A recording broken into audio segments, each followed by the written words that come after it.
자, 우리가 붙잡을 언약의 말씀의 제목은 출애굽기 6장입니다. 여호와로 항상 무장하라 라는 제목입니다. 여러분들 성경을요 1000번, 10,000번 보는 것보다 더 중요한 게 있습니다. 성경을 많이 본다고 해서 성경이 깨달아지는 게 아니거든요. 근데 이거보다 더 중요한 게 있어요. 성경을 또 연구하고 공부하고 분석하는 것보다 더 중요한 게 있습니다. 이걸 모르고 신학을 하고 박사학위를 받으니까 자꾸 헛소리를 하게 되는 거예요. 예수 말고 구원의 길이 또 따로 있다. 이런 헛소리를 하게 되는 겁니다. 성경을 외우는 것, 암송이라고 하죠. 또 성경을 베껴 쓰는 것, 이걸 필사라고 하죠. 이거보다는 비교가 안 될 만큼 훨씬 더 중요한 게 있습니다. 그것이 뭐냐면은 성경 66권의 주인공이 누구신가? 이것부터 아는 거예요. 여러분들 책에는 다 주인공이 있잖아요. 드라마에도 주인공이 있잖아요. 영화에도 주인공이 있잖아요. 그 주인공을 중심으로 이야기를 풀어가는 거 아닙니까? 성경도 어마어마한 양같지만 여러분들 주인공이 있다니까요. 주인공이 누구신가부터 알아야 돼요. 그러면은 성경이 참 쉬워집니다. 저는 평신도 때였어요. 그것도 청년 때 29살 때 하나님께서 정말 은혜로 성경 66권의 주인공을 알게 하셨어요.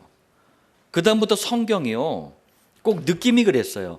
제 손안에 마치 쥐어진 것처럼 성경 말씀이 너무 표현이 그렇지만 쉬워지더라고요. 너무 저한테 맞더라고요. 자, 첫 번째입니다. 서론인데요. 구약 성경이 39권입니다. 이 39권의 주인공은 여호와이십니다. 구약 성경에 여호와라고 정확하게 기록한 단어만 자그마치 5,912번이 나옵니다. 그럼 여호와가 도대체 누구십니까? 우리가 보고 있는 지금 출애굽기를 통해서 여호와께서 직접 자신을 이렇게 소개하셨어요. 3장 14절 나는 스스로 있는 자이니라. 여러분들 이게 무슨 말씀이냐면은 우리는 어쨌든 한계가 있습니다. 우리는 무능해요. 그렇기 때문에 누구도 스스로 존재할 수가 없어요. 그런데 여호와는 스스로 존재하시면서 모든 것이 가능한 전능하신 하나님이시다. 이게 나는 스스로 있는 자이니라 라는 고백입니다. 15절에 보니까 여호와께서 여호와라고 선언하시면서 이는 나의 영원한 이름이요 대대로 기억할 나의 칭혼이라. 여러분들 여호와께서는 과거나 현재나 미래나 누구든지 구원을 받을 수 있도록 영원히 존재하시는 영원하신 하나님이세요. 그래서 출애굽기에는 여호와께서 스스로 나는 전능하신 하나님이다, 나는 영원하신 하나님이다 라고 소개를 해주셨어요. 자, 그럼 이 여호와께서 어떤 일을 하셨습니까? 창세기 3장에서 벌어진 모든 인간이 태어나면서부터 가지고 있는 문제가 있어요. 그게 원죄, 사단, 지옥이라는 문제입니다. 이 문제 해결을 위해서 창세기 3장 15절 여자의 후손으로 오시겠다라는 언약, 약속을 주셨어요. 여호와가 하신 일이에요. 그리고 3장 21절에는 여자의 후손으로 오셔서 가죽옷이 뭡니까?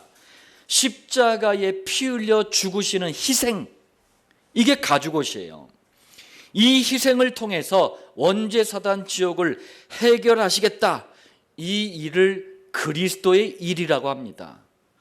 여호와께서 여자의 후손으로 오셔서 그리스도의 일을 하실 것이라는 언약, 약속을 주십니다. 그래서 여러분들 이 여호와께서 창세기라는 우리 지난번에 봤던 이 성경도 내내 그 말씀하신 거예요. 다른 게 보여지면 안 돼요. 창세기에서 어머나 바벨탑 어메나 뭐 노아 시대 홍수 이게 보여지면 안 돼요. 이게 보여져야 돼요. 뭐가요?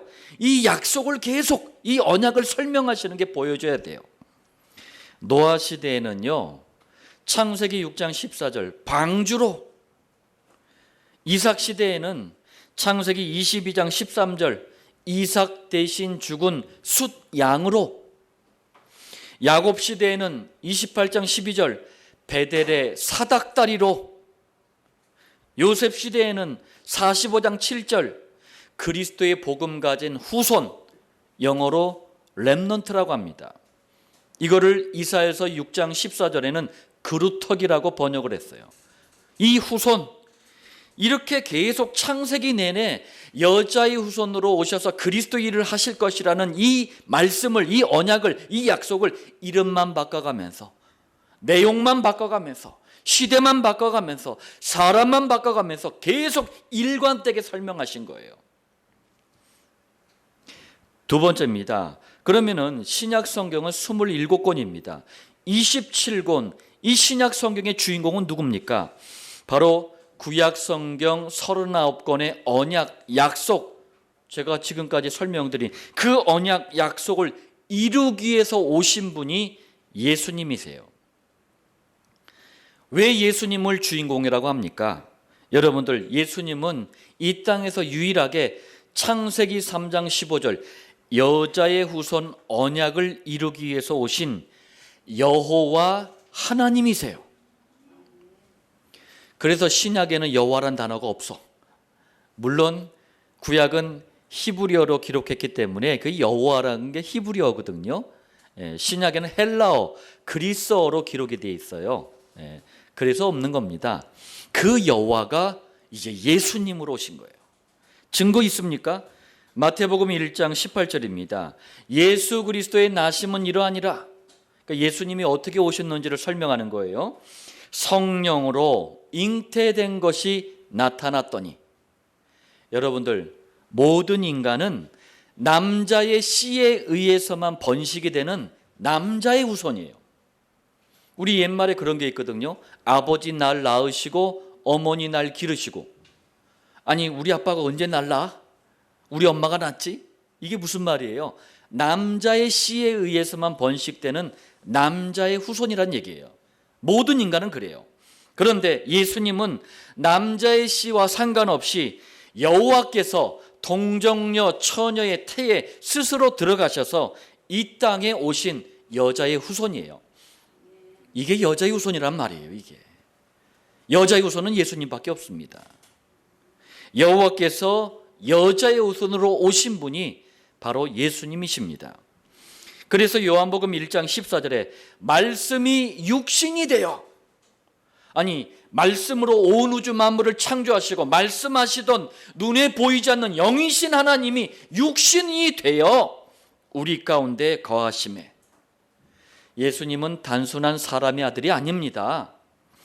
전능하신 여호와 하나님, 영원하신 여호와 하나님이 사람의 아들로 오신 분이에요.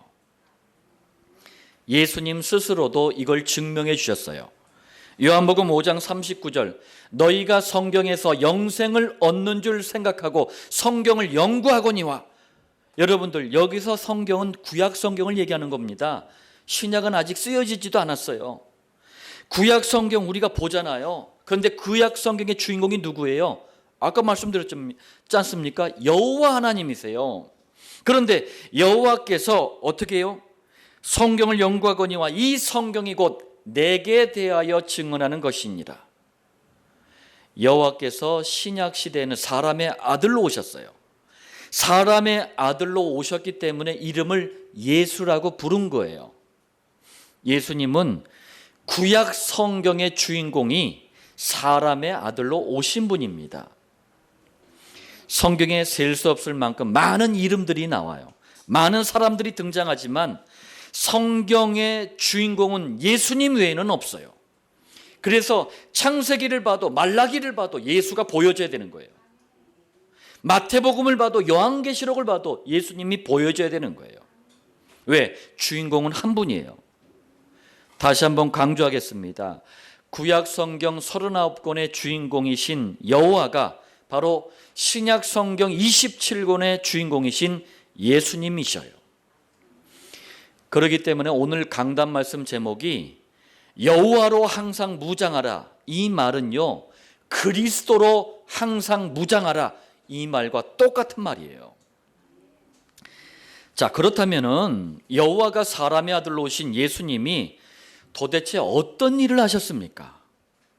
여러분들 이거를 헷갈려 버린 거야. 예수님이 하신 일을 아는 게 너무나 중요한 거예요. 왜요? 예수님이 하신 일을 두 글자로 복음이라 그래요. 그런데 정작 평신도들이, 교인들이, 아니 심지어는 목사도 예수님이 무슨 일을 하셨는지를 몰라. 이 말은 복음을 모른다는 얘기예요. 아니 목사님, 예수님이 하신 일을 왜 모릅니까? 죽은 자를 살리고 바닷물 위를 막 걸어가고 온갖 질병을 다 고치고 오병이어 떡 5개 물고기 2마리로 5,000명을 먹이시고 많은 일을 하셨는데 예수님이 하신 일을 모르신다니요? 그건 모르는 거예요. 여러분들, 예수님이 이런 어마어마한 일들을 하셨는데 그건 예수님이 하신 일이 아니에요. 본질이 아니에요. 엄청난 일을 하셨고 대단한 일을 하신 거 맞는데 그건 핵심이 아니에요. 전능하신 하나님이 뭔들 못해요. 온 우주 만물을 7일 동안 창조하신 분이 뭔 일인들 못하겠습니까? 그건 예수님이 하신 일이 아니라니까요. 하셨지만 본질이 아니란 얘기예요. 핵심이 아니란 얘기예요. 그걸 예수님이 하신 일로 아는 게 바로 잘못하는 거라니까요. 복음을 모르는 거라니까요. 근데 거의 다 예수님 누군지 아십니까? 그럼 다 이런 얘기만 해. 그러니까 교인들이 교회 다니면서 망하는 거예요. 예수님은 하나의 일을 하러 오셨어요. 그 일을 그리스도라 그래요. 그리스도라는 일, 그리스도라는 직분을 감당하러 오셨고 유일하게 예수님만이 그리스도의 일을 하셨어요. 나머지는 뭡니까? 다 서론. 죽은 자를 살렸는데 서론. 그래서 성경은요 정확하게 표현할 때는요 이름하고 하신 일, 이 직분을 구분해서 표현을 하는 거예요. 사도행전 5장 42절 보세요. 그들이 날마다 성전에 있든지 집에 있든지, 초대교회가 교회에서 모일 때, 집집마다 목장으로 모일 때 한 일이 나와 있어요. 예수는 그리스도라고. 예수 그리스도가 아니에요. 예수는 그리스도라고. 여호와께서 사람의 아들로 오셨기 때문에 지은 이름 예수, 그리고 그분이 진짜 하신 일 그리스도. 가르치기와 전도하기를 그치지 아니하니라. 교회는 이것만 말하는 거예요. 교회는 이것만 전하는 거예요. 예수가 그리스도다.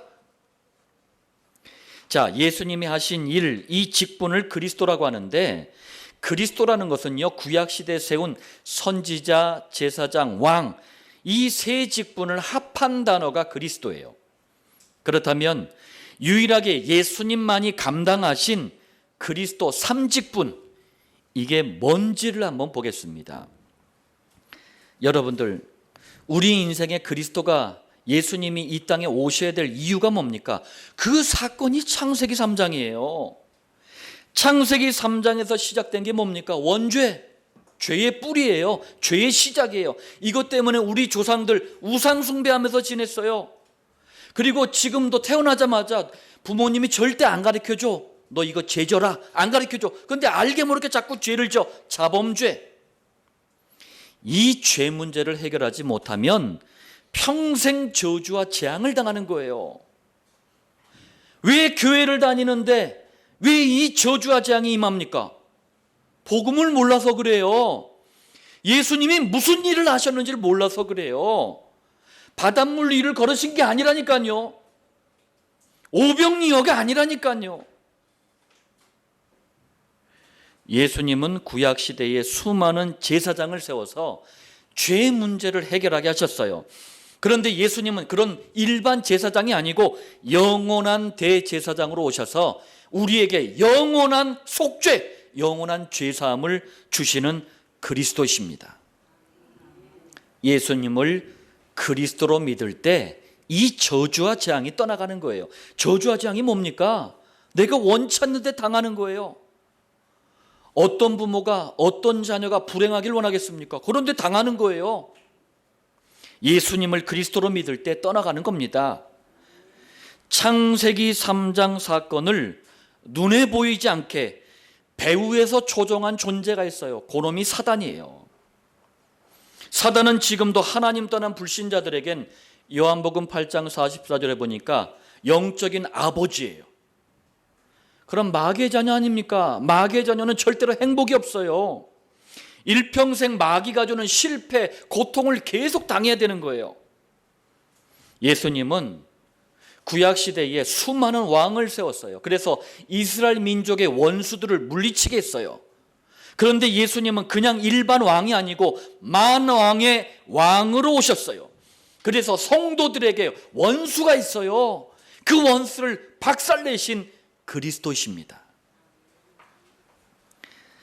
창세기 3장 사건 이후로 모든 인간은요, 운명 하나를 떠안아 버렸어. 그게 지옥이에요. 여러분들, 우리는 행복하기 위해서 태어난 게 아닙니다. 지옥 가려고 태어났어요. 그래서 지옥 같은 인생을 계속 사는 거예요. 사는 게 지옥이야. 그러다 진짜 지옥 가는 게 우리 운명이었어요. 예수님은 구약시대 때 수많은 선지자를 세워서 이 지옥 운명 때문에 오는 허무와 방황을 해결하게 하셨어요. 지옥이 아니라 하나님 만나는 길을 설명하게 하셨어요. 그런데 예수님은 그냥 그런 일반 선지자가 아니라 참 선지자, 참 선지자로 오셔서 지옥 운명을 천국으로 바꾸는 그리스도의 일을 하신 거예요. 자, 정리해 보겠습니다. 여러분들, 성경 66권 보세요. 정말 어마어마한 양입니다. 어떤 분이 묻더라고요. 아니, 성경 왜 이렇게 얇아요? 그러더라고요. 제가 말씀 전할 때 들고 있는 이 A4지 두께로 하잖아요. 이거에 한 3배는 두꺼워질 거예요. 그러니까 양이 그만큼 많다는 거예요. 그런데 이 엄청난 양을 가진 이 책의 주인공은 단 한 분이에요. 그분이 구약에는 여호와라는 이름으로 활동하셨고 신약에는 예수라는 이름으로 활동하셨어요. 여호와 곧 예수님은 성경 66권의 유일한 주인공이세요. 모든 인간이 태어나면서부터 가지고 있는 원죄, 사단, 지옥 문제를 해결하는 그리스도의 일을 하셨습니다. 여러분들, 제가 서론을 이렇게 장황하게 말씀드린 이유가 있어요. 구약 성경을 볼 때 여호와라는 단어가 그리스도로 안 보이잖아요. 구약 성경이 안 열려. 그런데 이 여호와라는 단어는 5,912번이나 나온다니까요. 그리고 여호와라고 하지 않고 내가라고 할 때도 그것까지 합하면은요 어마어마해요. 그런데 이 여호와가 그리스도라는 사실을 모르고 구약 성경을 보니 맨날 보다가 눌리는 거예요. 어떻게 보면 구약은요 하라 마라 막 이런 얘기만 있는 것처럼 보여. 그리스도가 안 보이면 율법으로만 보인단 말이에요. 그리고 또 중요한 게 오늘 본문 때문에 그래요. 자, 본론 첫 번째입니다. 하나님께서 출애굽을 위한 전도자로, 지도자로 부르신 모세는 우리 구원받은 성도를 상징합니다. 그리고 당시 애굽의 바로 왕은 영적으로 사단 마귀를 상징해요. 근데 너무나 희한한 게 이 바로 왕과 사단 마귀가 비슷한 면이 너무나 많아. 한번 보겠습니다. 첫 번째, 바로 왕은 당시 전 세계 최고의 강대국 애굽, 지금의 이집트의 왕이었어요.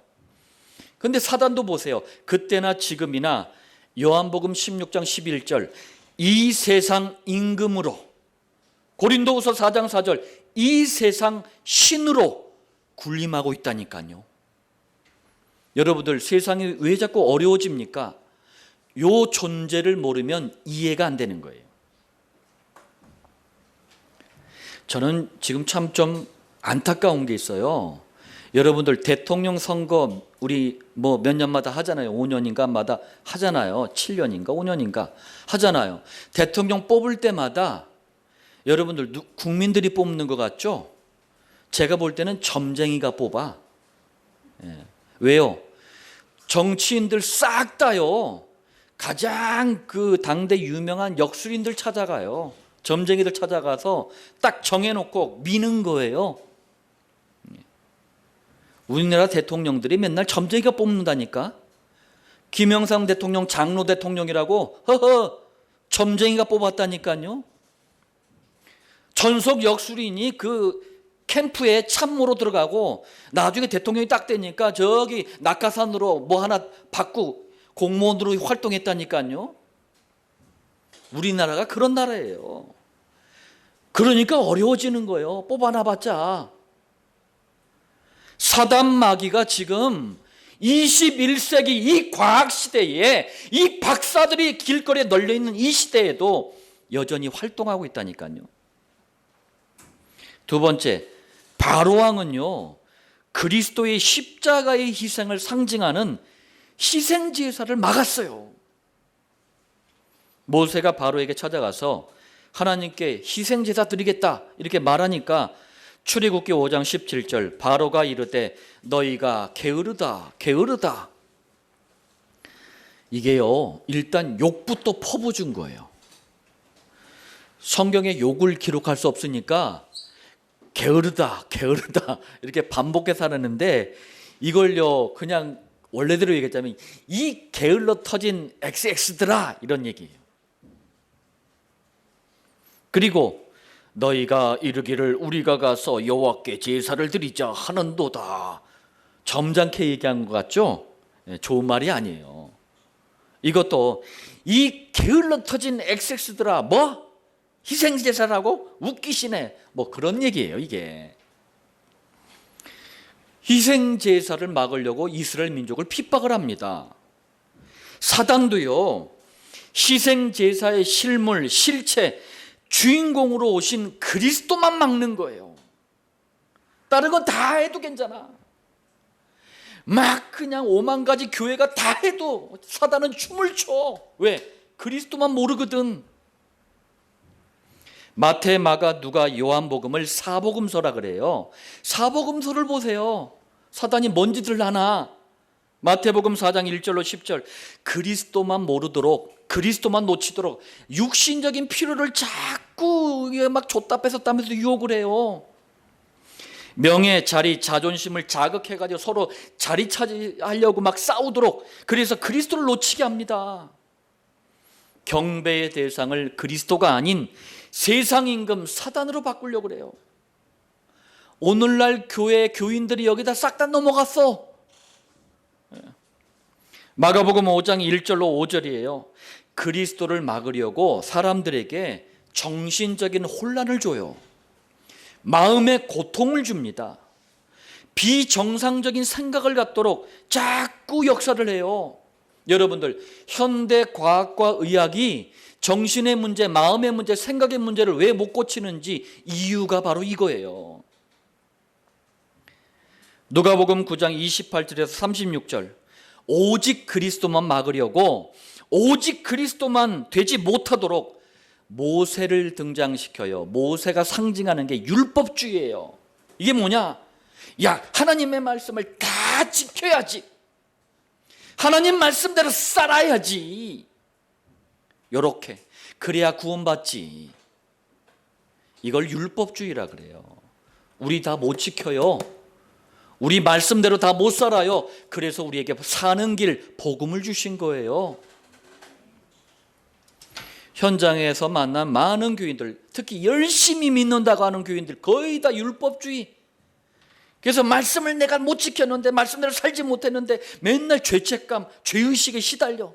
그러니까 마귀가 맨날 장난치는 거예요. 이 사건을 막 퍼뜨려. 막 일어나, 그 다음날 뭐 큰일이 터져. 아이고 내가 말씀 못 지켜서. 이게 평생 이러고 사는 거예요. 그 얼굴에 평안이 없어.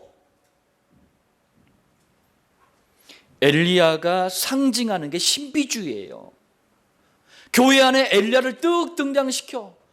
엘리야가 뭐예요? 신비주의가 뭐예요? 몸으로 자꾸 뭘 체험을 하려고 그래. 막 뜨끈뜨끈 후끈후끈 막 혀가 꼬이고 막 눈이 뒤집어 막 묻히고 막. 성경이 말씀하는 은혜다, 이게 성경이 말씀하는 은사다, 이렇게 속이는 거예요. 요한복음 1장 12절, 영접하는 자 곧 그 이름을 믿는 자들에게는 하나님의 자녀가 되는 권세를 주셨으니, 여러분들 그리스도를 만나고 누리는 시작이 영접이에요. 영접의 비밀과 축복을 모르도록 만들어. 제가요 초등학교 3학년 때 처음 교회를 나갔습니다. 그리고 대학 입학과 더불어 교회를 졸업을 했어요. 그리고 32살이 돼서 신학을 시작을 했고 전도사로 여러 교회를 섬겼습니다. 그런데 단 한 번도 제가 섬기던 교회에서 영접에 대해서 제대로 말해본 것을 들어본 적이 없어요. 정말 이상하고 놀라워. 5만 가지는 다 아는데 그리스도를 만나고 누리는 그 시작을 못하게 하는 거야. 세 번째입니다.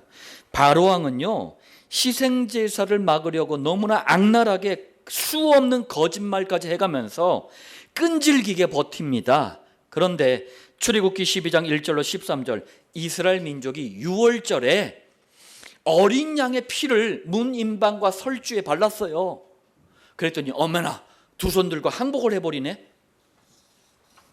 도대체 유월절에 바른 어린 양의 피가 뭐라고 이 대단한 바로왕이 항복을 합니까? 약 2400년 후에 바로왕을 꺾어버리고 이스라엘 민족을 살리기 위해서 희생당한 어린 양의 실물, 실체 주인공이 오십니다. 요한복음 1장 29절, 이때 요한은 사도 요한, 요한복음을 쓴 사도 요한이 아니고 세례를 베푸는 요한이에요. 요한이 예수께서 자기에게 나오심을 보고 이르되, 보라, 세상 죄를 지고 가는 하나님의 어린 양이로다. 유월절 그때 희생당한 그 양의 실물, 실체가 오셨구나. 주인공이 오셨구나. 사단이 상징하는 바로왕이 피 보고, 빨간 피 보고 항복한 게 아니고 그리스도 앞에 무릎 꿇은 줄 믿으시길 바랍니다. 전도자 바울은 유월절 이 어린 양이 누구신지를 정확하게 밝혀놨어요. 고린도전서 5장 7절, 우리의 유월절 양, 그 구약시대 그 유월절 그 사건, 그게 누구시라고요? 곧 그리스도께서 희생되셨느니라. 이스라엘 민족 전체가 그리스도를 붙잡고 장차 오실 이 여호와 그리스도를 붙잡고 피를 바른 거예요. 십자가에 피 흘려 죽으시는 것만이 사단을 꺾는다.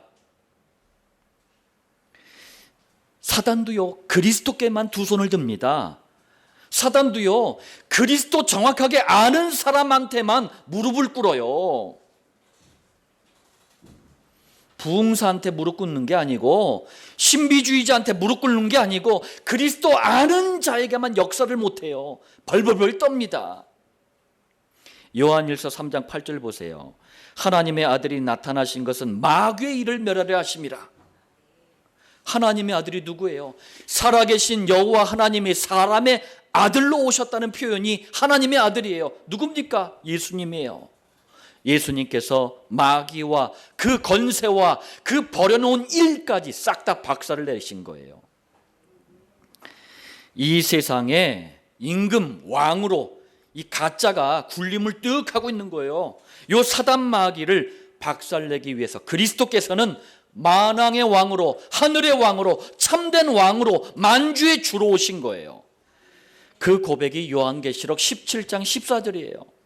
어린 양은, 유월절에 그 어린 양 그리스도를 말씀하는 거예요.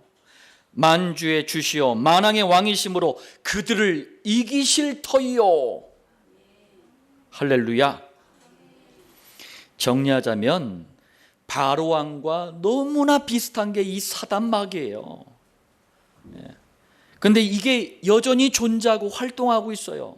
요걸 모세와 이스라엘 민족이 명심했었어야 했어요. 근데 자꾸 속아. 21세기 오늘을 살아가는 구원받은 모든 성도들은 그래서 사단이 여전히 활동하고 있음을 명심하고 여호와로, 그리스도로 무장하시길 바랍니다. 그래야 승리하는 거예요. 본론 두 번째입니다. 출애굽기 5장에서 바로 왕이 핍박을 했어요. 그랬더니 모세와 이스라엘 민족이 어디로 가버렸어?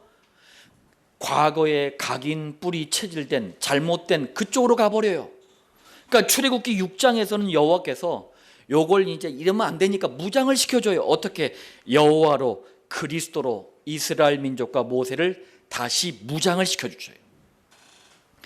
여러분들, 무장이라는 게 이게 전투 용어예요. 전쟁에 필요한 장비나 무기를 준비하는 걸 무장이라고 합니다. 그 왜 무장하라고 합니까? 우리는 영적인 전쟁을 하잖아요. 영적인 전쟁에서 가장 필요한 게 뭡니까? 다른 게 필요 없어요. 하나만 필요해요. 그게 그리스도입니다. 여호와로 그리스도로 항상 무장하시길 바랍니다. 다른 걸로 자꾸 하니까 문제가 꼬이는 거예요. 고질적으로 되고 반복이 되는 거예요. 첫 번째입니다. 정말 간단하고 쉽게 끝날 줄 알았어. 그런데 이게 만만치가 않아. 그러니까 슬슬 어디로 가느냐? 원망, 불평, 짜증으로 가버려요. 출애굽기 6장 9절, 모세가 하는 말이에요. 이스라엘 자손에게 전하나 그들이 마음의 상함과 가혹한 노역으로, 노역은 괴롭고 힘든 노동이에요, 말미암아 모세의 말을 듣지 아니하였더라.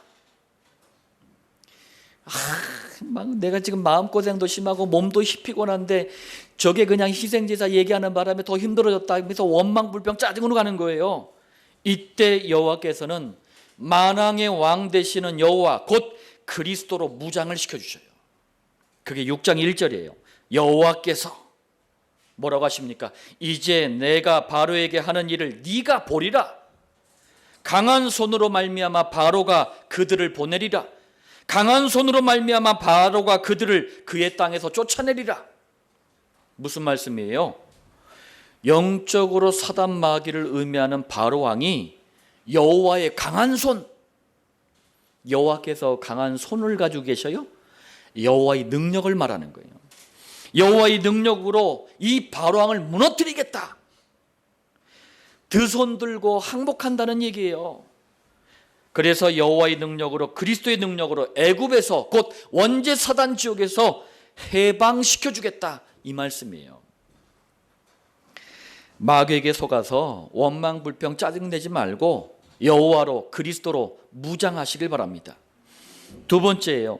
당시 최고의 강대국 애굽에 바로 왕이 거부를 해버려. 동네 반장 통장이 거부한 게 아니고 최고 강대국 애굽의 바로 왕이. 그러니까 두려워져. 그러니까 변명, 핑계로 자꾸 가네. 6장 12절 모세가 말합니다. 이스라엘 자손도 내 말을 듣지 아니하였거든 바로가 어찌 들으리이까? 나는 입이 둔한 자니이다 하면서 입이 둔한데 말을 되게 빨리 잘해. 이때 여호와께서는 참 선지자이신 여호와 곧 그리스도로 무장을 시켜줘요. 6장 7절 너희를 내 백성으로 삼고 나는 너희의 하나님이 되리니. 할렐루야를 넘어서 놀렐루야입니다.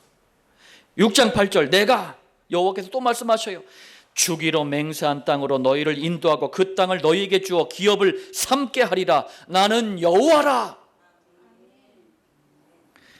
이게 무슨 말씀이에요? 우리는 원래 지옥 백성 아닙니까? 이건 우리의 운명이었어요. 그런데 참 선지자이신 여호와 곧 그리스도께서 하나님의 백성, 천국 백성으로 삼아주시겠다는 말씀이에요. 그리고 지옥에서 해방된 정도가 아니라 가나안 땅이 상징하는 게 뭡니까? 그게 천국이에요. 영원한 천국을 우리에게 기업으로 주시겠다는 말씀이에요. 지옥 운명이 잡힌 세상을 겁내지 마시고 이것 때문에 변명이나 핑계대지 말고 참 선지자이신 그리스도로 무장하시길 바랍니다. 그것도 항상. 세 번째입니다. 상황 형편이 나빠져. 막 노동의 강도가 더 세지고 나빠져. 그러니까 잘못 각인 뿌리 체질된 과거로 자꾸 가려고 그래. 6장 30절 모세가 말합니다. 나는 입이 둔한 자이오니 바로가 어찌 나의 말을 들으리이까? 포기해버려. 과거의 것이 각인 뿌리 체질이 또 나와.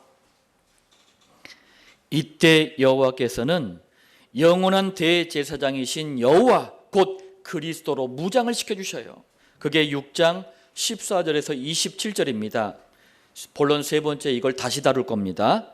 대강 보잖아요. 그러면은 야곱의 첫째 부인 레아가 낳은 첫째, 둘째, 셋째 아들의 족보 같아요. 근데 실상은 아론을 중심으로, 모세 형이 아론 아닙니까? 아론을 중심으로 한 제사장 직분을 강조하는 거예요. 무슨 말이냐? 창세기 3장에서 시작된 원죄가 아담의 자손들 아닙니까? 우리가 계속 대물림된 거예요. 그래서 태어나면서부터 우리는 죄의 각인 뿌리 체질 속에서 태어나요. 그러니까 상황이나 형편이 어려지면 또 과거로 자꾸 가는 거야. 그래서 여호와께서 영원한 대제사장이신 여호와 곧 그리스도로 오셔서 원죄와 이 모든 죄의 대물림을 깨끗이 해결하겠다라는 걸 다시 말씀해 주시는 거예요. 원죄와 모든 죄에 찌들어 이것 때문에 과거로 돌아가지 않도록 영원한 대제사장이신 그리스도로 항상 무장하시길 바랍니다. 자, 본론 세 번째입니다. 이제 족보 얘기를 말씀을 좀 드릴게요. 아니, 출애굽 지금 얘기하는 거잖아요. 실제 수천 년 전에 있었던 출애굽 사건을 말씀하는데 갑자기 이 얘기하다가 야곱이 낳은 12명의 아들들 중에 3명의 아들 족보가 갑자기 툭 튀어나와. 희한하네. 갑툭튀 뭐 그런 건가? 뭐 튀어나왔어요. 출애굽기 6장 14절부터 27절에 기록된 족보는요, 의미가 있습니다. 괜히 기록해 놓은 게 아니에요. 첫 번째입니다. 먼저 출애굽기 6장에 기록된 이 족보의 흐름과 내용을 좀 알아야 되겠습니다. 14절, 야곱의 장남 누구예요? 첫째 아들 르우벤. 15절, 둘째 아들 시므온. 그 아들들을 기록을 했어요. 그리고 16절, 셋째 아들 레위, 그리고 아들들을 기록을 했습니다. 그럼 그 다음에 누구예요? 넷째 유다. 그리고 쭉 이렇게 나가야 되잖아요. 그런데 셋째 레위에서 멈춰버렸어요. 레위가 누굽니까? 장차 제사장 지파예요. 여러분들, 레위 지파에서 앞으로 뭐가 나와요? 대제사장, 초대 대제사장이 레위입니다. 그리고 수많은 제사장들이 나와요. 그리고 레위 지파에서 제사장, 대제사장에 선발되지 못하는 사람들은 주로 그리스도의 시청각 교제, 눈으로 보고 만지고 할 수 있는 시청각 교제가 뭐예요? 성막에서 주로 봉사하는 일을 합니다. 여러분들, 얼마나 중요한 일이에요, 이게. 이게 무슨 일입니까? 예배, 그리고 그리스도의 복음.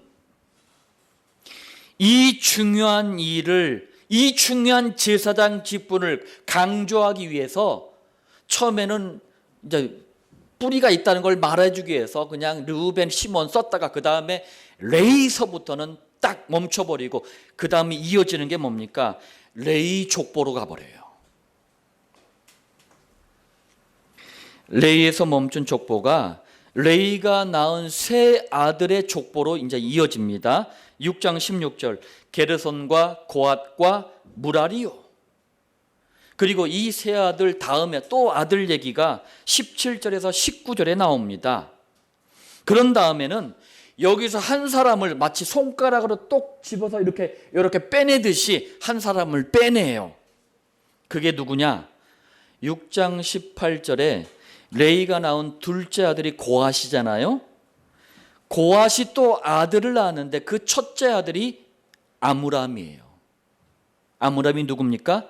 6장 20절, 아므람은 그들의 아버지의 누이 요게벳을 아내로 맞이하였고 그는 아론과 모세를 낳았으며, 아론과 모세의 아버지가 아므람이에요. 자, 그리고는 족보가 더 좁혀져요. 6장 23절, 25절. 여기 보니까 아므람이 낳은 첫째 아들 아론의 족보로 향합니다. 그러니까 처음엔 거창하게 시작하더니 점점 좁혀져서 대제사장, 초대 대제사장이 되는 아론으로 집중이 된 거예요.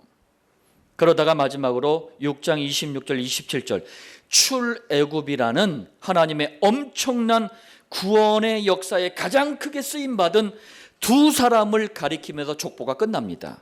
누구예요? 아론과 모세예요. 같은 레위 지파지만 아론은 대제사장으로, 모세는 출애굽의 지도자로 쓰임을 받습니다. 정리하자면 출애굽 6장에 나온 족보는 단순한 족보가 아니고 제사장 족보라는 말씀입니다. 그럼 두 번째입니다. 그럼 출애굽기 6장에 제사장에 관련된 족보를 왜 나열했습니까? 여기는 큰 의미가 있어요. 6장 20절 아므람은 분명히 두 아들을 낳았어요. 아론과 모세를 낳았으며, 그러면서 아므람이 낳은 두 아들 명단을 기록했는데 희한한 게 있어요. 여러분들 출애굽기를 딱 보면 레위기, 민수기, 신명기까지 다 그래요.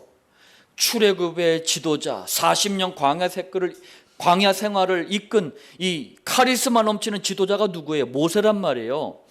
그런데 아론과 모세 딱 해놓고 모세 아들들 이름을 기록을 안 해.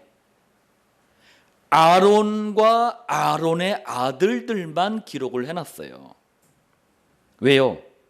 제사장 직분을 강조하려고 일부러 그렇게 해놓은 거예요. 제사장 직분이 뭡니까? 원죄와 조상들의 우상숭배죄, 자범죄, 이걸 해결하는 영원한 대제사장, 바로 그리스도의 이 사역이 얼마나 중요한 것인지를 강조하기 위해서 다시 한번 제사장 직분을 족보를 통해서 강조시킨 거예요. 자, 결론을 맺겠습니다. 출애굽을 준비하는 이스라엘 민족에게 가장 필요한 게 뭘까요? 무기? 전략? 방법? 아닙니다. 여호와로 항상 무장하는 거예요. 21세기 오늘을 살아가는 구원받은 성도에게 그렇다면 필요한 게 뭡니까? 마찬가지예요.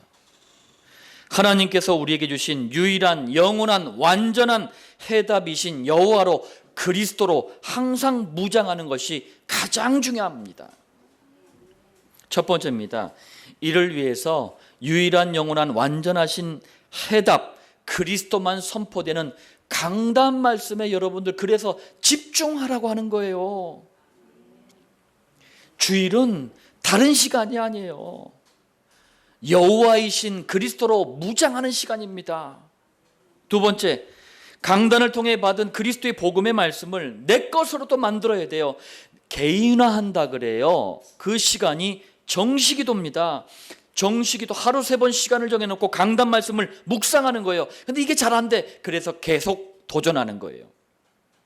세 번째입니다. 이때부터 하나님께서는요, 만남을 통해 참된 응답, 참된 축복, 참된 열매를 주셔요. 그게 목장입니다. 목장은 그리스도로 항상 무장한 성도에게 주시는 하나님의 인도와 역사예요. 여러분들 여호와로 항상 무장해서 마지막 시대를 살리는 주역들로 아름답게 쓰임 받으시기를 예수님의 이름으로 축원드립니다.